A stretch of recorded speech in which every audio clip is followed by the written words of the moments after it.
who is statutorily empowered to collect stamp duties on behalf of the federal government, also appeared to have been laid to rest in favor of FIRS, as there is no provision in the bill as to who will collect the tax. Section 2, subsection 1 to 3 of the bill, however, effectively barred NIPOST from engaging in tax collection. Also passed during plenary was a bill to enact the Medical and Dental Practitioners Bill to establish the medical and dental professions in Nigeria. The passage of both bills followed the clause-by-clause consideration of two separate reports by the Senate Committees on Communications and Health. The reports were considered after being presented by the chairman of the Senate Committee on Communications, Senator Oluremi Tinubu, and Chairman Senate Committee on Health, Yahaya Uluri-Egbe. The Nigerian Communications Commission (NCC) has said telecommunication companies recorded a fall in subscribers base to the tune of over 3 million in the month of April. According to the latest industry statistics released by the Commission, the subscriber base fell from 192.4 million in March to 188.7 million in April. The statistics also showed that broadband penetration dropped from 41.18% in March to 40.66% in April. This was attributed to the loss of more than 1 million data subscribers by telecom companies in the month of April. The report indicated that no porting services were recorded for the month, as it has been the case since January. President Muhammadu Buhari has called on the operators of Nigeria's oil and gas industry to search for more efficient ways to exploiting the commodity to reduce the cost of production per barrel. He said at the 4th edition of the Nigeria International Petroleum Summit, NIPS, in Abuja, that although Nigeria is observing the trend in global movement towards renewables, he is optimistic that oil would remain relevant in the coming years. According to him, his administration's drive for the discovery of more reserves and ramping up oil production is irrevocable. The president, represented by the Minister of State for Petroleum, Mr. Temi Presiva, stated that his administration has demonstrated commitment to the overhauling of the oil and gas industry to make it fit for the future. The president said he had continued to receive updates on the Petroleum Industry Bill, PIB, and expressed the hope that the National Assembly would pass it soon. Cost is the energy of the future. The industry needs to drive down its costs per barrel before it is exterminated by prices falling below production costs, a phenomenon we experienced at the outset of the pandemic. Given that about 80% of the global energy mix by 2040 will still be hydrocarbon, we cannot turn our back yet on more exploration. Discovery of new fields is crucial, and we also need to address short-term opportunities using existing technology that can extend the life of mature fields. Lagos State government said it is strengthening local government councils to help youth overcome barriers in getting jobs. Speaking in Lagos during a job fair with the theme, Work Next to Your Dream Job, the State Commissioner for Wealth Creation and Employment, Honorable Mrs. Yetunde Arubeke, said the government was determined to provide young people with opportunities for stable, good and practical work experience. According to her, local governments play a pivotal role to strengthen local economic development in the context of promoting youth employment. To this end, she said the government is strengthening partnerships with private sector, non-government organizations, financial institutions, and other government organizations to create employment and entrepreneurship opportunities for the youth. The federal government, through its National Social Investment Management System, has shortlisted 550,000 applicants for the final selection for Batch C of the N-Power program.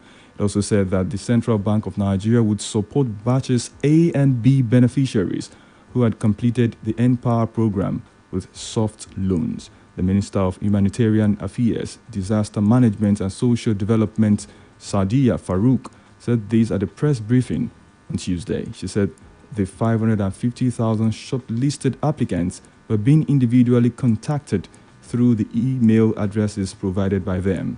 Farouk noted that the applicants had been advised to first check and immediately log on to the NASIMS self-service portal to enroll their biometric data, which would lead them to the final selection. The National Coconut Producers, Processors and Marketers Association of Nigeria, NACOPMAN, has called on the federal government to grant it a waiver to import varieties of coconut. The association also sought collaboration in coconut export to generate up to 320 trillion naira to the economy annually. The president of the association, Mrs. Okoroji Okechukwu, made the call in an address during the 2021 coconut planting season flagged off in Abuja.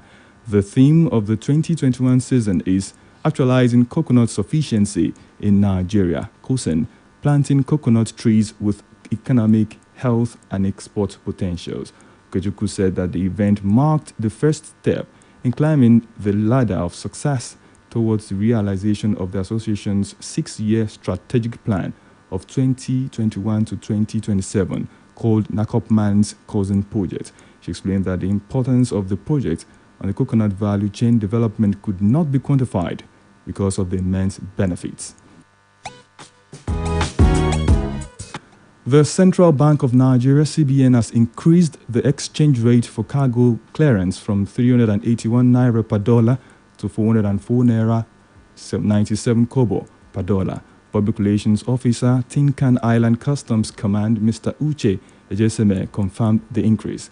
He noted that it was not the duty of customs to increase the exchange rate, but that of the CBN. The 24 naira difference in the exchange rate has been effected on the customs system by its IT service providers, Web14. Speaking, Vice President Association of Nigeria Licensed Customs Agents, Dr. Kayode Farito, said the increase would lead to geometric calculation in the cost of clearing vehicles and other items from the ports. Right now, we'll link up with our correspondent Femi Ojo for Stock Exchange Report. A very good morning to you. Here is a summary of trading activities on the floor of the Nigerian Stock Exchange for yesterday, the 8th day in the month of June 2021. A bullish way to close the market for investors as the whole share index appreciated by 0.50% to close at 38,881.70 basis points. Over 218.5 million units of shares valued at over 1.590 billion naira was traded in 3,630 deals, and we have the equity capitalization at the close of trading summing up to over 20.6 trillion naira.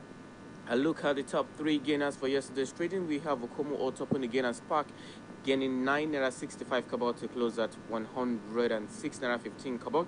Len Africa gain 9 kobo to close at 1 naira 9 kobo, and Champion gain 9 kobo also to close at 2 naira. For the decliners, we have CWG top on the pack losing 13 kobo to close at 1 naira 25 kobo. Regalins lost 4 kobo to close at 45 kobo, while FTN Cocoa lost 3 kobo to close at 36 kobo. For the major players, we have Cotville top on that pack trading over 35 million units of shares. Fidelity Bank traded over 26.6 million units of shares. Zenith Bank traded over 15.2 million units of shares. Mansard traded over 13.8 million units of shares. And Verix Cap traded over 12.8 million units of shares. That was a summary of trading activities on the floor of the stock market yesterday, the 8th day in the month of June 2021. Join me on Friday when I bring you the summary of today's trading, the 9th day in the month of June, and that of tomorrow, the 10th day in the month of June. I am Femi Ojo. Enjoy your day and bye-bye. Thank you very much, Femi Ojo. And that's it on Business Splash for today on Splash 105.5 FM, your integrity station. Join us on Friday for another edition. I am Ayomide Olugbosi. Good morning and thank you for listening. Quick, charge at 240. Hot news, cool vibes, sports, and more on the Integrity Station.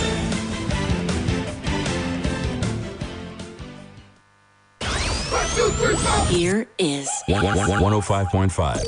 accessing the